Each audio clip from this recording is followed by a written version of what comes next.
turnaround for the most savage player. It's MSP Cameron Saaiman representing South Africa. A, the first South African fighter that's on this card, and B, the first South African fighter that represents Team CIT. We're talking about Saaiman and his teammate Dricus du Plessis, who's in the middleweight fight on this card against Derek Brunson. But for Saaiman, he's going to be taking on a finisher to the nth degree. This man representing Houston, Texas. It's Manaboi, Martinez, now training and representing Main Street Boxing and Muay Thai. You know that gym for Crew Bob Perez. You know it for Regis Prograis. And now you know it for Martinez, and my goodness, I'm not going to draw comparisons between him and Prograis, but Martinez has some good boxing, and Martinez will hit you with some shots that you've seen in all of his fights before, but it's like fighters have never seen him throw a spinning back fist in their life. So for Martinez, some wild fights outside of the UFC. You know him for really, really quick finishes. Oh, yeah. Then he takes a fight against Guido Canetti, that old 43-year-old who's still ticking,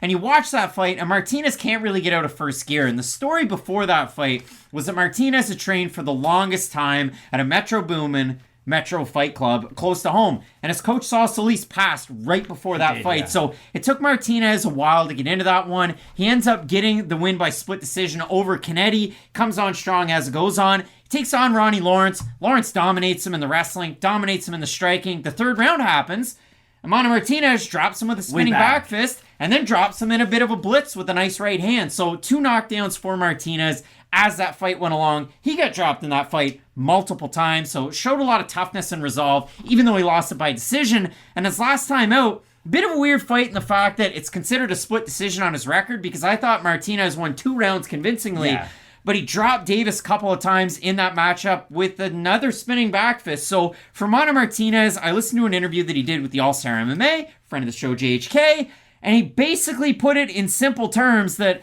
going to Main Street Boxing Muay Thai is going to give him the opportunity to kind of get back to Martinez, not thinking about it too much, because at different camps that he's been at before this one, he's kind of been put more into the box of, you got to refine your technique, you got to kind of tame the wildness a little bit. I'm putting it in my own words. But for Martinez, now training with Crew Bob Perez, we saw last weekend, Rafael Alves, did he get his finger bit? I don't know. Charlie bit my finger. But for Martinez, I can't wait to see the new improvements out of that camp, because I do love to see that for him. And this is a very exciting fighter that people are going to sleep on Martinez just because the new shiny toys, Cameron Saaiman, and how impressive he looked on Contender Series last week. Pretty good. Both good fighters.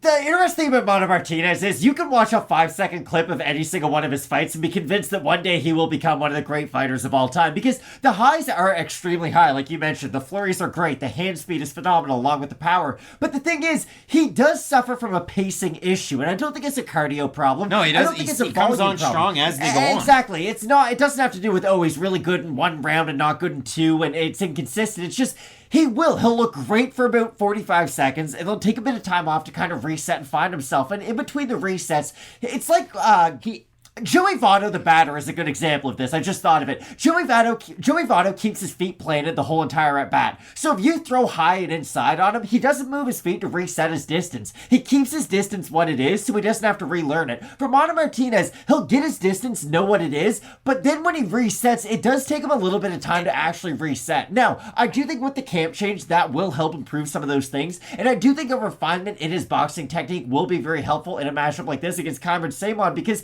Saaiman is one of these top tier prospects that the UFC is going to try to push. He's 22 years old. He has all the skills in the world. He is one of these guys who the UFC is really going to get on board with. So if Martinez can spring the big upset over the big prospect, like, this is a huge opportunity for Martinez. And for Martinez, in that interview that he did with JHK, and he said, I quote, "Got a nice little shiner, couple of weeks out from the fight, but that's just from wrestling and an accidental headbutt." So he had a little bit of a black eye, but it is what it is. For Martinez coming into this fight, camp change the big thing. For Cameron Saaiman, you got to talk about the fights. Former EFC bantamweight champ. We've seen former EFC guys have success in the UFC.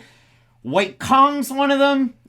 Jake Hadley. We had Themba Gorimbo, who lost to AJ Fletcher recently, former EFC champ. You also have a former EFC double champ in Saaiman's teammate, Dricus du Plessis, who's on this card. Now, the combined opponent's record to this point for Saaiman, he's 7-0, is 27-19. It's bad, but he started kickboxing at 12. You see that in his game. Now, that's a big parallel with a guy like du Plessis, and we'll talk about in that fight.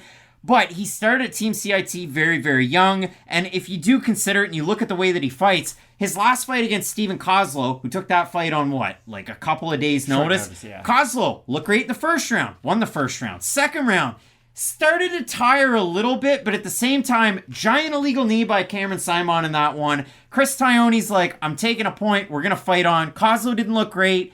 Kind of rallied back a little, and then in the third round, Saaiman was able to pull away and get the win. Saaiman also faced a little bit of adversity against Josh Wang Kim with the volume in the first round, and then he kind of settled in the second round. Wang Kim slowed down as it went on, and that's when Saaiman was able to pull up. And if you watch the Saaiman fights with EFC and when he was on the regional scene, Saaiman would go out there, throw hammers with his hands, but implement his own wrestling. Now, his defensive wrestling struggled in some fights, but his offensive wrestling is very good. And I'll be eager to see if we see a lot of that wrestling in a matchup against Martinez. I think he will probably go to it just because of how dangerous Martinez is on the feet. But the thing I do like about Saaiman is he knows when to use the wrestling. So this is one of those matchups where we'll test his fight IQ, which, like you said, wasn't the best showcase of it his last time out with the illegal knee. But he did come on stronger as the fight went on, and that was nice to see from him being a younger fighter. But he suffers from something a lot of young NBA players do, and he's really good offensively, but defensively, even with his striking, he does leave himself a little bit wide open. So, I don't know, Matt read my notes. I put flows between stances, takedown defense equals meh.